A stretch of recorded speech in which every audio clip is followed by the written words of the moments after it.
نماز نہ پڑھنے کی وعید والی حدیث۔ کچھ لوگ بالکل نماز نہیں پڑھتے، اور میں نے یہ حدیث سنی ہے کہ جو ایک نماز نہیں پڑھے گا وہ 800 سال جہنم میں جلے گا۔ تو اور میں نے یہ بات بھی سنی ہے کہ پیارے نبی کریم صلی اللہ علیہ وسلم سب کو جنت میں لے کر جائیں گے، اس بارے میں رہنمائی فرما دیں۔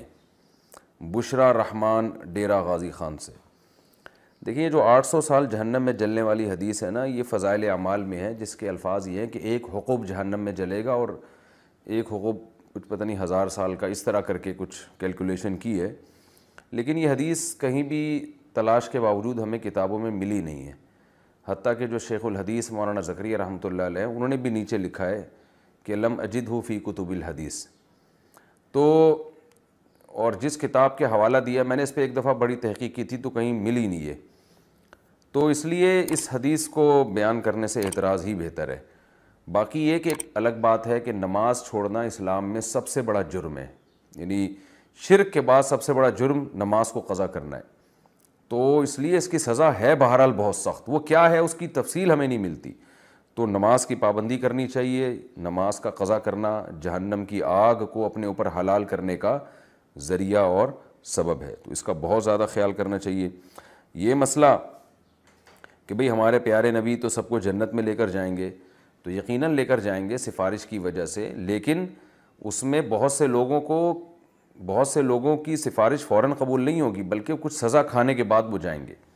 تو آپ صلی اللہ علیہ وسلم کی شفاعت کا ہر مسلمان کو فائدہ ہوگا، مگر کسی کو مکمل، کسی کو آدھا، کسی کو 20%، کسی کو 15%، تو اعمال کے حساب سے پوری سزا کسی کو نہیں ملے گی، اس سزا میں تخفیف ہوگی آپ صلی اللہ علیہ وسلم کی شفاعت کی وجہ سے۔ لیکن اس شفاعت پر قناعت کر کے بیٹھ جانا کہ ہماری تو شفاعت ہو جائے گی، تو یہ قناعت کر کے بیٹھنا اس لیے غلط ہے کہ اگر تھوڑی بھی سزا جہنم میں ملی تو وہ جہنم کی تھوڑی بھی یہاں کے حساب سے بہت زیادہ ہے، تو اس لیے نبی کی شفاعت کی دعا بھی مانگنی چاہیے، اور ساتھ ساتھ گناہوں سے بچنا بھی چاہیے۔ 5واں اور چھٹا کلمہ یاد کرنا ضروری ہے۔ 5ویں اور چھٹے کلمے کی شرعاً کیا حقیقت ہے؟ اگر یہ مشکل ہونے کی وجہ سے بچے کو یاد نہ کرایا جائے، قاری صاحب کو منع کر دیں، تو کیا یہ ٹھیک ہے؟ اس سوال پوچھنے والے نے نام نہیں لکھا اپنا، قاری صاحب سے ڈر لگ رہا ہے میرا خیال ان کو۔ دیکھیں، یہ جو کلمے ہیں نا، 6 کلمے، پہلا، دوسرا، تیسرا، چوتھا، 5واں، چھٹا، یہ کلمات وہ ہیں کہ یہ مختلف اذکار ہیں، مختلف دعائیں ہیں جو حدیث سے ثابت ہیں،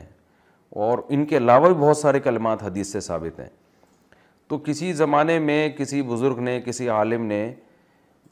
لوگوں کو یاد کرانے کے لیے، تاکہ لوگوں کو اس میں دلچسپی پیدا ہو، تو یہ والے کلمات لے کے ان کو نمبر دے دیے کہ یہ پہلا کلمہ، یہ دوسرا کلمہ، یہ تیسرا، یہ چوتھا، یہ 5واں، یہ چھٹا۔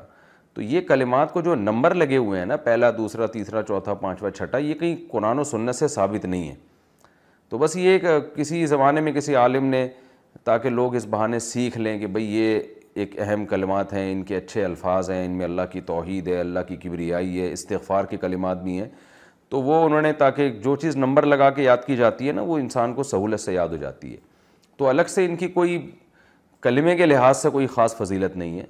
تو کوئی بھی دعا آپ بچے کو یاد کرا سکتے ہیں، یہ کرا دیں، کوئی اور کرا دیں، تو سب ٹھیک ہے، نہیں بھی کرائیں تو بھی ٹھیک ہے، لیکن احادیث سے ثابت شدہ کلمات تو جتنے بھی یاد کرائیں، 6 یا 12 یاد کرا دیں، 15 یاد کرا دیں، تو زیادہ اچھی بات ہے۔ اور اگر بچے کو بہت زیادہ مشکل ہو رہی ہے تو نہیں بھی یاد کرائیں، کوئی گناہ نہیں ہے اس میں۔